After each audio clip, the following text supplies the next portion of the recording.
예, 미국발 금리 인상 충격 세계 경제를 강타하고 있죠. 그래서 우리 정부도 대책을 내고 있습니다. 하지만 또 이 정책의 타당성 여부를 놓고 야당 또 민주당의 반대가 특히 강합니다. 이 시간에는 김성환 더불어민주당 정책위 의장을 연결해서 입장 들어보겠습니다. 의원님 나와 계시죠? 네, 안녕하세요. 김성환입니다. 예, 먼저 현재 우리 대한민국 경제 상황 어떻게 판단하고 계십니까? 뭐 잘 아시겠습니다만 산 넘어 산인 것 같습니다. 예, 코로나 위기가 전 세계적으로 덮쳐서 그 산을 넘는 것도 참 큰 고비였는데 그 산을 이제 겨우 넘는 듯 하니까 고유가에 고물가에 고금리에 서민 경제가 굉장히 또 어려워졌잖아요. 예, 어쩌면 코로나보다 더 큰 위기가 올지 모르겠다고 하는 위기가 있는데 음. 정부 대책이 거기에 적합한지에 대해서 우리 당 많은 의심을 하고 있어서 걱정이 큽니다. 예, 이제 일단 윤석열 정부는 민간 주도 성장을 전면에 내세운 상황이고 또 최근에 가장 또 관심을 끈 게 그 법인세 인하 아니겠습니까? 25%에서 22% 줄이겠다. 이 부분 좀 비판하고 그렇습니다. 계시죠? 아무래도 지금 고유가, 고물가, 고금리 이런 상황에서 서민 경제가 아무래도 타격이 크지 않겠습니까? 예. 그러면 서민 경제를 돕는 정책을 써야 될 텐데 음. 이제 소위 법인세 인하라든가 주식 양도세 폐지라든가 이런 건 주로 소수의 대기업과 재벌이나 이 주식을 많이 갖고 있는 부자들을 위한 일종의 감세 정책이어서 예. 지금 현상을 치유하기에는 전혀 맞지 않는 정책을 펴서 정말로 안타깝습니다. 의원님 그렇게 볼 수도 있지만 지금 혹시 관련된 내용들을 정부 관계자가 민주당 정책위 와서 설명하거나 아니면 대통령실 민정수석이라도 와서 좀 저간의 사정에 대한 설명을 하거나 이런 말씀을 좀 들으셨나요? 그런 것도 없어서 참 아쉬운데요. 예. 저희가 그래도 현재 제1야당이기도 하고 또 국회는 다수 의석을 갖고 있지 않습니까? 예. 그럼 뭐 사전이든 사후든 이런 부분에 대해서 설명하고 음. 이해를 구하거나 이런 일이 있어야 되는 게 당연할 텐데 예. 저희도 뭐 언론을 통해서만 내용을 접하고 있어서 매우 아쉽습니다. 전혀 없다고요, 언론을 설명이? 통해서만 정보를 접하고 계세요? 그렇습니다. 아하. 왜 이렇게 소통을 안 한다고 보십니까, 그러면? 글쎄요, 정부 여당의 태도가 예. 이와 같은 굉장히 큰 경제 위기를 소위 야당과 협치를 통해서 풀어나가려고 하는 의지가 있는지, 음. 그 야당은 일종의 이제 저희는 그걸 정치보복이라고 합니다만, 이런 방식으로 계속 강대강 대치전선을 끌고 가고, 계속 거대 야당이 발목 잡는다는 프레임을 계속 유지하려고 하는 그런 의도가 있는 건 아닌지 하는, 의심이 좀 들 정도로 전혀 뭐 이런 부분에 대한 설명이나 협조를 구하고 있지 않아서 음. 저희로서도 좀 답답한 상황입니다. 김재육 국장님? 근데 의원님 그러면 그 과거에 민주당이 집권을 하고 있을 때 민주당은 소득주도 성장을 밀어붙일 때 혹은 최저임금 16% 인상안을 주장을 하실 때 그쪽에 그 야당의 협조를 구하고 야당의 정책을 설명을 해 주셨었나요? 제가 그때는 국회의원이 아니어서 그 과정까지를 제가 정확하게는 잘 예, 예. 모르겠습니다만, 이 문제는 그때는 뭐 국회에 계속 열려 있기도 하고, 당연히 정부와 여당에서 그 부분에 대해서 야당에 설명하고 협조를 구하지 않았겠습니까? 예. 저는 그랬으리라고 봅니다. 음. 제가 기억하기에는 그렇지 않았던 걸로 알고 있는데요. 그리고 이제 부자 감세라든가 법인세 뭐 이것들을 법인세 최고세율 인하라든가 부동산세 완화 뭐 이런 것들이 부자 감세다라고 얘기하셨는데 과거 정부에서 문재인 정부에서 경제 성장이나 이런 것들이 제대로 안 됐고 소득주도 성장이라는 것들이 성과를 보지 못했기 때문에 그러면 정권이 바뀌었으면 그와는 반대되는 방법을 써봐야 되는 게 아닌가라고 생각도 들거든요. 그것을 일방적으로 그 부자 감세라고만 할 수 있는 건지 그것도 좀 의문이 듭니다. 네. 문재인 정부 들어서 뭐 잘 아시겠습니다만 코로나 위기가 왔기 때문에 전 세계적으로 소위 이 경제 성장이 출렁거린 적이 있었죠. 예. 근데 그 중에서도 대한민국은 코로나 위기가 왔을 때에도 가장 뭐랄까 경제적 충격이 최소화됐었고 그 이듬해는 또 계속적으로 수출이나 여러 가지 면에서 경제 회복세도 컸기 때문에 전반적으로 보면 한국 경제는 전 세계적으로도 선방했다는 얘기 아니겠습니까? 다만 이제 소득주도 성장 추진하는 과정에서 최저임금을 특히 첫 해, 둘째 해 이제 좀 빠르게 인상하는 과정 때문에 서민 경제 특히 자영업 하시는 분들이 좀 어려웠다는 것이지 예. 전체적으로 보면 소위 임금 소득 격차는 줄어들었기 때문에 큰 틀에서 보면 그거 역시 좀 장기적으로 살펴볼 필요가 있는 거고요. 지금 추진하고 있는 소위 대기업들을 위한 일종의 법인세 감세는 누가 혜택을 보는 거냐. 대한민국의 0.01%의 특히 대기업들이 이제 이익을 보는 거 아니겠습니까? 이제 그런 면에서 보면 지금 특히 이 고물가나 고유가 시대에는 전혀 맞지 않는 정책인 거죠. 그걸 좀 구별해서 근데 봐야 되지 이제 않을까 이 싶습니다. 법인세를 낮췄을 경우에 이제 당시도 주장한 논리는 그 낙수 효과 아니겠습니까? 이제 저 기업이 제대로 돌아갈 수 있도록 할 경우에 법인세를 낮췄을 때 어떤 서민들 일자리를 많아진다든가 이런 부분에 또 경제적 효과도 기대할 수 있는 거 아닐까요? 그게 신자유주의 교과서에는 그렇게 나와 있는데 그런 정책을 대표적으로 편 게 이명박 정부 아니겠습니까? 예. 근데 그 실제로 이명박 정부에서 그런 효과가 있었는지 분석해 보면 전혀 사실과 다르고요.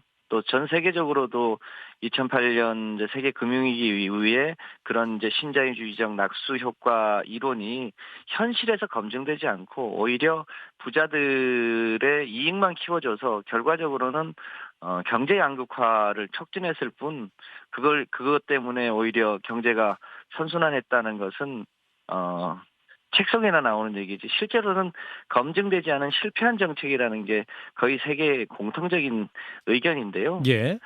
그런 걸 감안해 보면 지금 윤석열 정부가 추진하는 것은 소위 현재 경제 상황하고는 전혀 맞지 않는 정책이다. 결국 윤석열 정부는 결국 이 특정한 대기업과 부자들을 위한 정책을 펴는 것이지 지금 서민들의 고통하고는 좀 다른 거 아닌가 이런 생각입니다.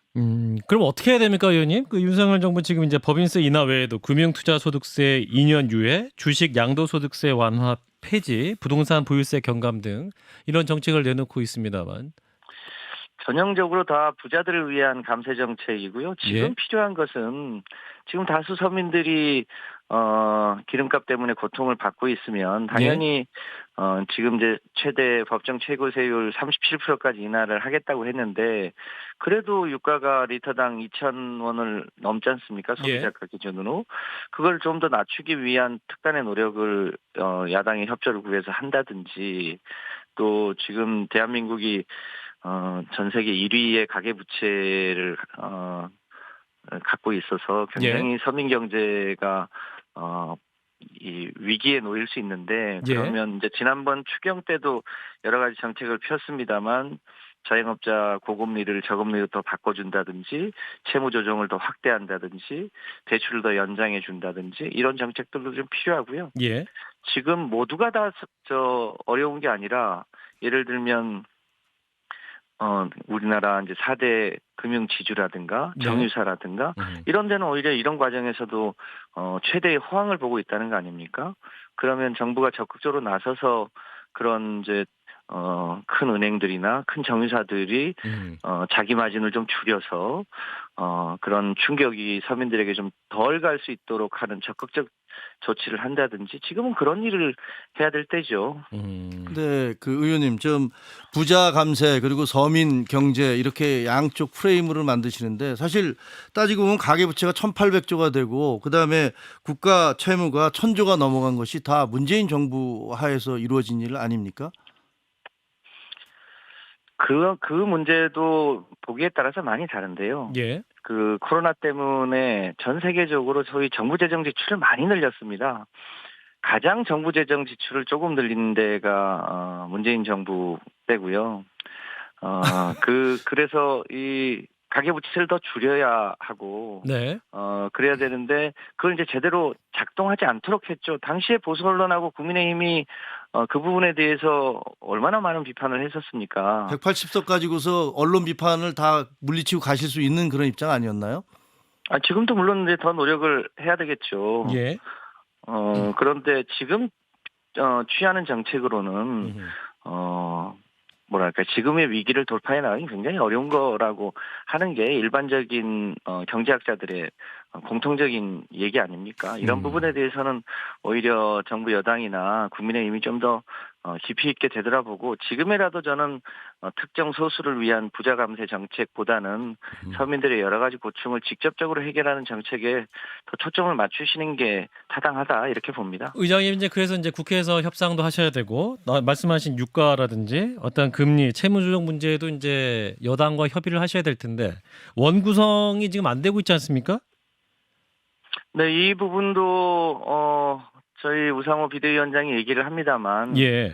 이 국회 운영에 이 협상의 물꼬를 트는 일도 결국은 정부 여당이 먼저 국민의힘이 먼저 소위 양보안을 내고 예. 그리고 협상을 해야 되는데 전혀 협상에 실질적으로 임하고 있지 않아서 이 부분에 대해서도 지금 확 막혀 있는데요. 가급적 빨리 국회가 열 수 있도록 여당이 먼저 양보하고 어떤 거 양보해야 됩니까, 의원님? 국민의힘이 어떤 법사위 기능 조정 문제 그 부분을 말씀하시는 건가요? 그렇죠. 이 문제가 지난 윤호중 원내대표 시절 때부터 예. 법사위가 상원으로서의 기능이 아니라 예. 일종의 이 사법위원회의 기능으로 축소하고 각 상임위들이 더 활성화될 수 있도록 하자는 취지가 아직 온전하게 시행이 안 되고 있는 거 아닙니까? 예. 그리고 얼마 전에 소위 검찰개혁 과정에서 이제 사법개혁 특위도 구성하기로 했었는데 예. 그 위원 제출도 안 하고 있고요. 이런 문제들을 국민의힘이 보다 적극적으로 협상에 임할 필요가 있다고 봅니다. 법사 역할만 조정이 되면 그럼 법사위원장을 국민의힘의 민주당도 양보를 할 수 있는 겁니까? 그 부분은 이제 저희 원내대표의 몫이고요. 예. 양당 원내대표들이 협의해야 된다고 생각합니다. 그렇군요. 자, 정치현안 마지막 하나 여쭙고 마무리하겠습니다. 의원님 그 해수부 공무원 피살 사건과 관련해서 또 여야가 좀 날카롭게 대립하고 있지 않습니까? 이게 예. 국회 차원에서 어떻게 좀 해법을 찾을 수 있을까요?